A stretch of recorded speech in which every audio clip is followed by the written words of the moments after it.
significa polpa e tem duas interpretações no dicionário americano. Primeira, uma substância macia e úmida, massa de matéria. Segunda, uma revista ou livro contendo assunto violento, sendo caracteristicamente impresso em papel grosseiro e inacabável. Esse segundo é o sentido da palavra que o diretor Tarantino usou para nomear seu filme.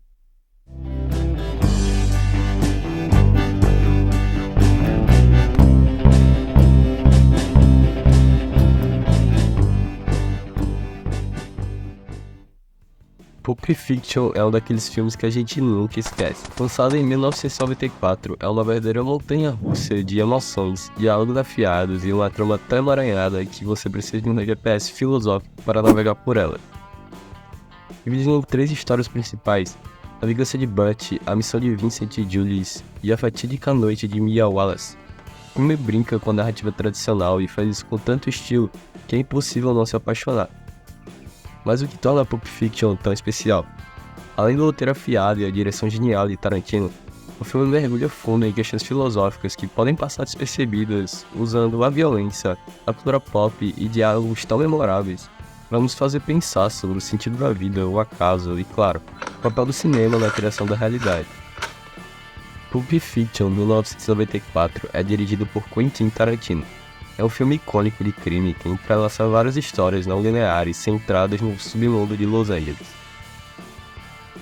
O filme, de uma maneira memorável, começa pelo final, depois segue a trama de Vincent Vega e Julius Van Field, dois assassinos de aluguel que trabalham para o gangster Marcellus Wallace. Eles recuperam uma maleta roubada e, durante o processo, discutem a vida e filosofia. Um dos momentos mais marcantes é quando Julius tem uma experiência espiritual após sobreviver a uma situação de vida e morte. A segunda trama é a da mulher de Marcellus.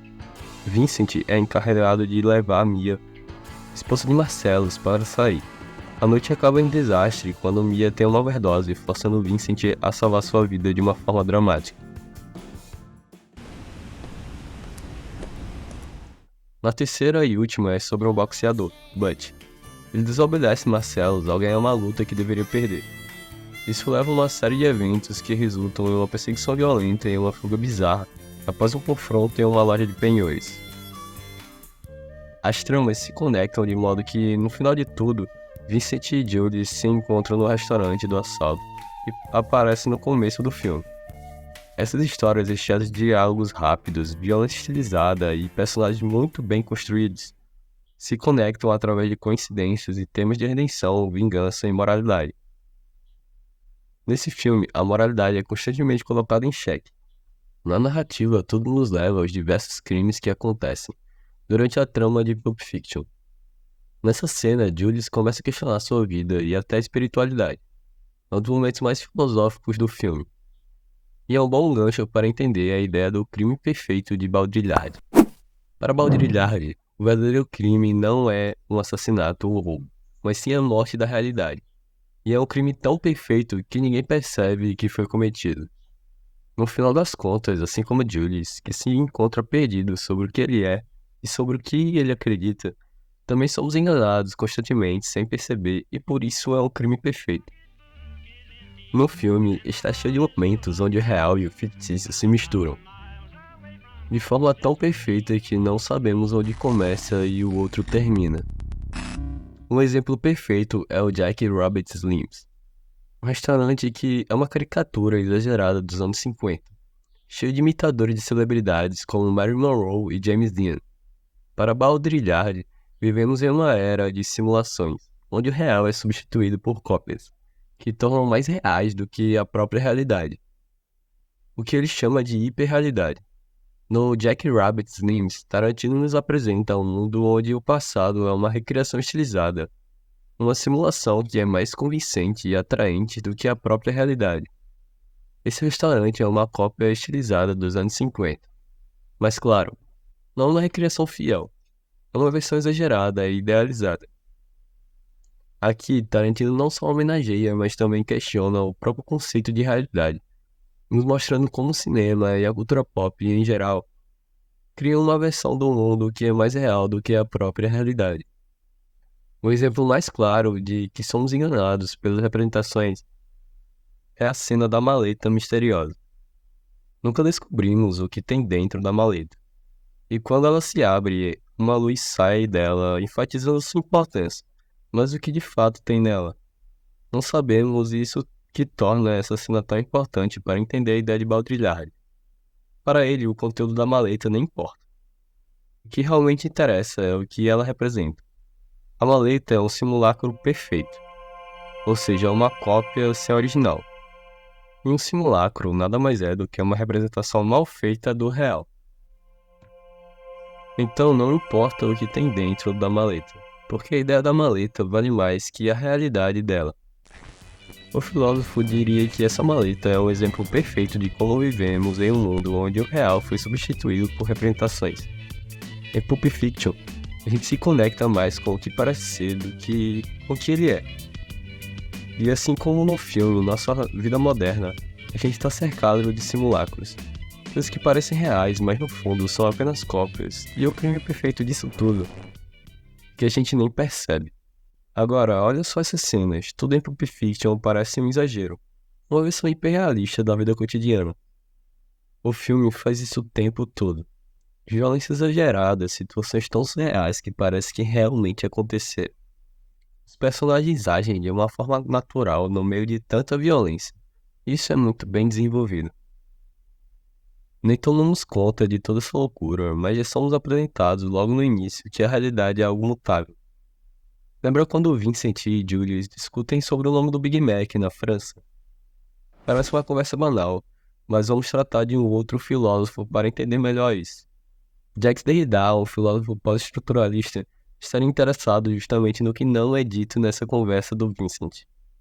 Derrida acreditava que o significado nunca é fixo, está sempre mudando, sendo construído e desconstruído, conforme falamos e pensamos. Ele analisa textos históricos e nota uma corrosão semântica, proporcional à evolução da linguagem. O desconstrucionismo de Derrida surge como um alerta afirmando que a sintaxe não carrega semântica. Como disse Derrida, não há nada fora do texto. Sua obra, em essência, se equipara aos teoremas da incompletude de Gödel, à medida que ambos compartilham a ideia de que os sistemas não são estruturas fechadas. Assim, Derrida evidencia os limites intrínsecos das estruturas formais e da linguagem.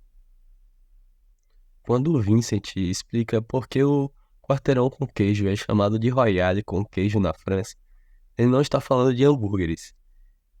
Ele está, sem querer, mostrando como os significados mudam de acordo com o contexto, já que nos Estados Unidos o royale com queijo nada mais é do que um quarteirão com queijo. Porém, esse sentido não permanece lá na França.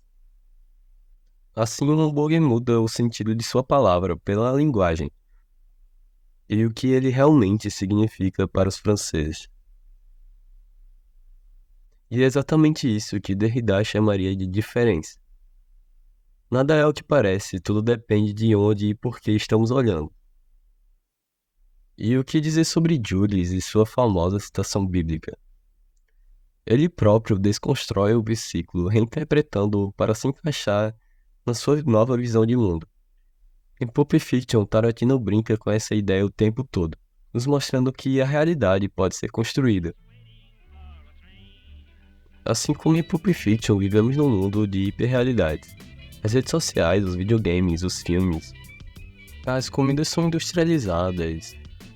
Os cheiros são artificiais e as arquiteturas são projetadas para um melhor bem-estar. Tudo cria um ambiente em que a simulação é mais poderosa que a verdade.